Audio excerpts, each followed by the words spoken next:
Welcome to the TOCA Backstage podcast. Join TOCA's Executive Director, Chris Wolf, in conversations with the artists and people behind the scenes of the Torrance Cultural Arts Foundation's performances and events. Hi, it's Chris Wolf, Executive Director of the Torrance Cultural Arts Foundation, again with another episode of TOCA Backstage. It is my extreme honor to have Joselyn Wilkinson and Don Barrozo of Joselyn and Don, who will be performing the Studio Cabaret January 27th and 28th. Thank you guys for taking the time. I really do appreciate it. Thanks so much for having us. You're welcome. Glad to be here. So I have questions. First of all Don, you have like an extensive musical background as far as instruments, and Joselyn, you have more of a vocal background. How did you guys decide that this was like the perfect blend to get together? Well, we've been together as a couple for many years doing our separate musical projects. And I founded a group called ADAAWE many years ago and performed with them. And Don had his jazz projects and other collaborations he'd been doing. Yeah, my musical background is in jazz and classical. Trained as a trumpet player. The rest of it's self-taught. But he also collaborated with many singer-songwriters and, has just done tons of stuff. And when I was doing my original music, I usually had a full band. And I used to perform with a full band in the early and mid 2000s. And, later on, it just became a difficult thing to keep going. And so I kind of stopped performing with my original music. And eventually we said, well, why don't we just do something together as a duo? And the idea is that it could be sustainable with the two of us. And it was a challenge as well to kind of strip our songs down to their essences and have them still be really rich and full in performance. Yeah, Joselyn had written a bunch of songs at the piano. And it kind of came to a point, it's like, you've got so many of these things and you're just sitting and playing them at the piano. Can we do something that's like portable and that we can do together? And we had some stringed instruments laying around, and I had at one point been pretty involved with guitar, but I had let that go in favor of the trumpet for a bunch of years.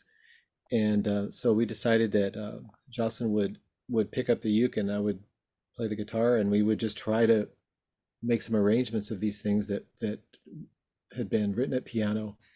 And great songs, but really no opportunity to get out and play them with a band since our son was born 12 years ago. So, that kind of, that's kind of where it started. You bring up a really interesting point, and one that I've actually been sort of trying to wrap my brain around, which is taking a song that is like composed or conceived or written for a band, so you have drum, bass, guitar, violin, whatever, and stripping it down to just the single essence of one instrument or two instruments. How difficult is that to do? I mean, I can't imagine. I mean, I preface this with, I have no musical ear other than I know what I like. How hard is that to do? Well, it's interesting because we've been playing these songs with, the interesting arrangements that we've come up with that we think are interesting. And then when we went to record them, Don produced our most recent CD, and there's a wealth of instruments on there. We kind of start with the layers of our acoustic instruments and voices. And then there's just all kinds of wonderful electric guitars and drums and all these great textures. So now it's like, now we have that in our ear. So our acoustic instrumentation is enriched by all the creativity that went into the recording. Yeah, I think we started with rudimentary arrangements of things, and it is challenging because you don't really know. There's a lot of ways to approach an acoustic duo.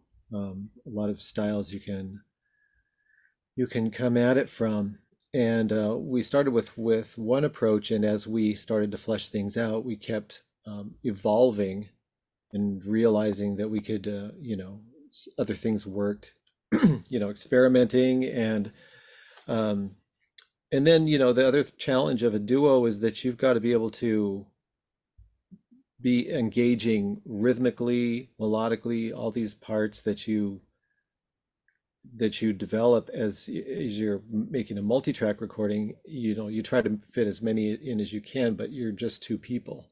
So it's a process, and you don't really know where it's going until you get there. And Well, I then can't. now, I was going to say, I have to imagine too that coming from, again, the musical background, coming from playing the trumpet to guitar, is that like a major leap, or was that a sort of a fluid thing? it's kind of a leap. On the other hand, I've always been interested in other instruments. My dad was a band leader, multi-instrumentalist. So that was he had a great influence on me. He played so many instruments that I just figured I should too. So, you know, um, I would hear things and I would want to do recordings. I would learn how to play instruments just so that I could, um, I could record them. And eventually that led to some sort of, you know, ability, in different areas. So it's music, it's beyond the instrumentation. It's just about taking a vision and making it real. He's being modest because he can pick up pretty much any instrument and make something gorgeous and Well, unexpected with on it. conviction, anything. Yeah, It's all about the conviction. yeah. But along the same lines, Jocelyn, for my understanding, forgive me for my ignorance, but ADAAWE is like a full group of singers, right? I mean, it's all Yeah, vocal. it's vocal and percussion, and then we have a full band as well. So So taking it that, could be 9 or 10 people. stripping it down again to just the bare essence. I mean, was that, I imagine in a group like that, it's sort of, you can always sort of lean on somebody if you're not sure about something. With this, it's pretty much you out there in front, right? It is. So that's been a great growth for me to do that over the past 5 years since we've been doing Yeah, this for project. both of us. Yeah, it's not to get to lean on a full band or a full ensemble. It's it's just, it's the naked voice and the instrument. Um, but I've always been so interested in roots music and organic music of all genres. And the first instrument being the voice, and how, possibilities are endless. Um, and so just finding the textures and the accompaniment that really let that emotion shine through and allow us to communicate just directly, heart to heart, with our listeners. That's really what I'm has been very fulfilling with this Yeah, project. it's certainly been something new for me, because everything I was involved in was, larger projects with numerous people playing, and so you're just part of the texture, or even if it was even if I was backing up a singer with a full band, um, you still have the band. You just come in and play your bit, But this really has been um, something new for us, and Hmm. exciting and challenging and all of it. Hmm. S- how, what's the best way to describe your music? What would you, I mean, what's your elevator pitch? Is it Oh, I would jazz? say it's no, it's modern roots. It's earthy. It's very connected to the natural world. Um, and the songs really talk about connection to yourself, to each other, to our natural environment, and kind of seek to find a deeper truth. Um, and there's moments of fun too. Yeah. Yeah. But I would say it's earthy and folky and soulful. Soulful. Yeah. Yeah. And With hints of jazz chords and yeah, and you know, and blues. with the instrumentation, it does have its roots in folk, and uh, I play a lot of finger-picked stuff, and more so than strummed. And so we work with these textures of the two instruments, and we've really, found some really nice textures in there that are continuing to develop. But um, it's I like actually I really like the way you describe your music, where usually if you ask somebody, they'll relate it to, oh, it's a cross between this artist and this artist, or it's jazz and blues or hip hop and soul. You guys describe your music more as like a fine wine. It's earthy with these kinds of tones. Do you what Exactly. There's some oakiness in there. Yeah. um, do you how does that I mean how do you, it almost like you're cherishing your music a little more than just being a player. Would that be accurate? I think so. I mean, these songs are really special little stories and moments of creativity that we've crafted, and they just it feels like such an honor to be able to give that gift out of this beautiful little creation. yeah, I mean, I often think of creating music is a lot like cooking.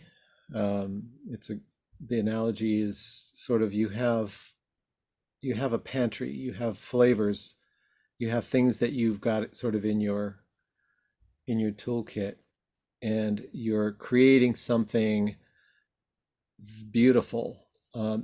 Genre is really a hard thing for me because I hear things that are kind of like straight down this lane or that lane, and they sound like kind of boring, or they sound like they're so referential to everything else in that lane. It's like instrumentation is, if you're going to be doing country, then your instrumentation is this. It's kind of like a set rule. Your lyrics are going to be this, and maybe people don't really realize that they're doing it so much, but they do. We come at it from raw materials kind of an angle, and so that's where why the references are not really necessarily in the lane of genre, in the realm of genre. Well, So it could also be that when I mean, I don't know, I don't want to speak for every musician, but it seems like when a musician is asked, what is your music like, and they start popping up, you know, similar bands or genres, Mhm. it's almost like they're dumbing it down so somebody can understand it. Whereas you're talking more about a feeling and an emotion, and that people will feel when they hear your music. So it's really not just you're not putting it in a category. You're talking about what your music brings to somebody. Would that be That's accurate? yeah, that's that's absolutely absolutely it. true. Yeah. And that's, what we want to do. We want to create an experience for our audience. And also just really have it feel participatory, have it feel like a community. It's like, we're there to share something, they're sharing their energy by being there. How they respond to it is going to feed us. And, no two shows are the same. And again, it's just such a gift to be able to connect so directly with our audiences, especially after the pandemic. Yeah. And having to do shows like, over Zoom and live stream and everything. So we certainly would never take live performance for granted anymore. Well, our studio cabarets are really sort of perfect for that because it is such an intimate venue in the Nakano Theatre, and people are. I mean, our audience just loves the interaction and relating to, sort of getting to know the artist as opposed to just sitting back, you know, what, 30 feet from them, watching them play, and then going home. This really is kind of like an experience where it's like you're all in a room and you're all having a good time. Yeah, and Like, that's the fun of it. That's the yeah, fun of a situation like that where Mhm. uh and I always enjoy it when I see somebody in a more intimate setting like that and you get a feel for who they are. I mean, that's why you go see live music, really, is more for the human experience. Being around other people, but also getting a little bit of a glimpse into the personalities of the people playing the music too, you know. yeah. And quite frankly, I don't know how musicians or artists were able to do Zoom. I mean, we did during the pandemic, we did some Zoom shows, and it just ain't the same. We had some fun moments over the, YouTube live chat. Yeah, I mean, Performing for, friends and fans in other states.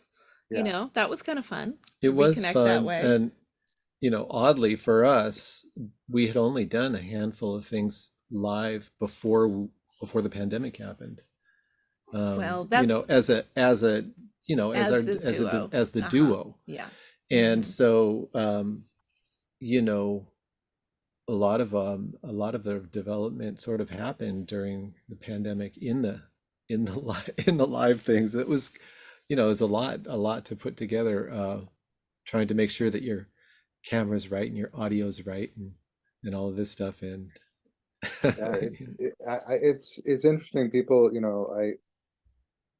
it's just such a blessing now to be back to being able to share the arts with people.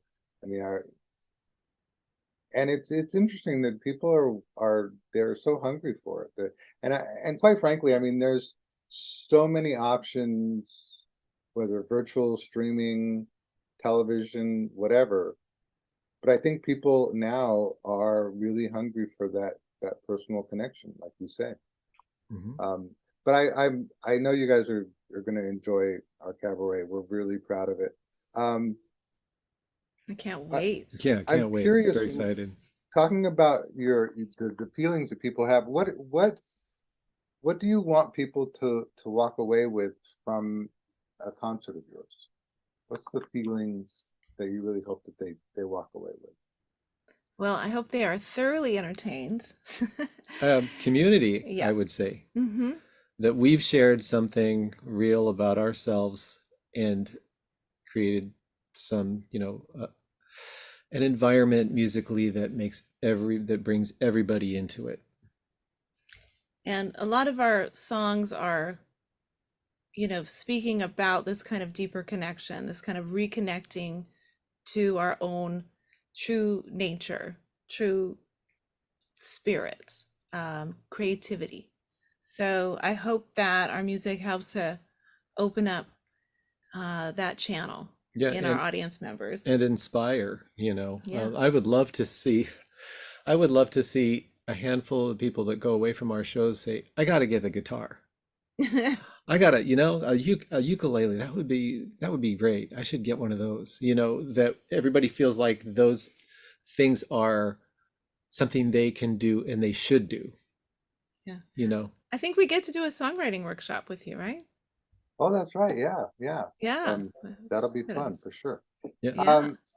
The one of the things that we do besides our presenting performances is we try to encourage young artists, up and coming artists, and try and get them involved or nurture them, encourage them. And I always like to ask the artists, what's a piece of advice that you typically give, young artists? Oh, I am so inspired by young artists and young people when I mean, my other hat that I wear is arts education. So, I have a great passion for seeing young people take creative risks and put themselves out there and find their own authentic creative voices. Um, what I would say is just practice a lot, you know, get really good at whatever instrument or craft you choose. just, get really comfortable in your craft, and then find your own unique voice, what it is that you want to say. Because there's no wrong answers in this thing. It's just about being, having facility with your craft, and then just digging deep. Yeah. And I think I would probably also say that since music really is the universal language, it gives you other ways to communicate that are deeper than words themselves. And so, it's worth pursuing, and it's worth expressing yourself no matter what level you play at. That's Yeah. that's awesome. Yeah, it's sort of nice to see or have the opportunity to sort of encourage the creativity of whether it's music or dance or anything else. Because even if it's not something that you end up taking on as a career, it's nice to have that ability of expression. Yeah. Yeah, absolutely. We're all creative people. I Amen. truly believe that. Oh, I do too. Yeah, well said. Well, again, it's Joselyn Don performing the Studio Cabaret January 27th and 28th. It's going to be a fabulous evening of beautiful music, just like fine wine. So we encourage you to get your tickets and come out and join us. Guys, thank you so much for taking the time. I really do appreciate it. Oh, it's been an honor. Thank you so much for having us. Can't wait to see you in person.